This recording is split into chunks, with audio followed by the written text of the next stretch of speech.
Udah. Halo semuanya. Ini kita berada di rumah makan Ibu Ida ya. Oh, Ibu Dina di Kendari, Sulawesi Tenggara. Ini ada sebuah makanan yang merupakan ciri khas daripada kota Kendari. Namanya brongko. Barongko.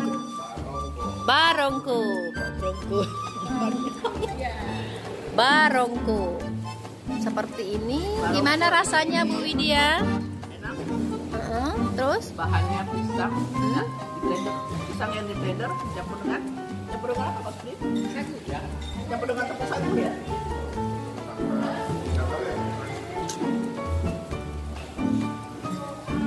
Enak.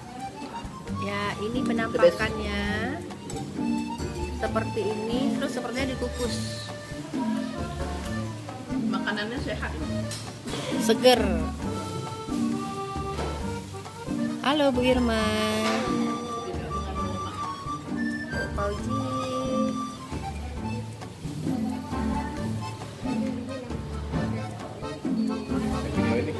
Oh iya, boleh. Pokoknya ini hari kita semua vegetarian.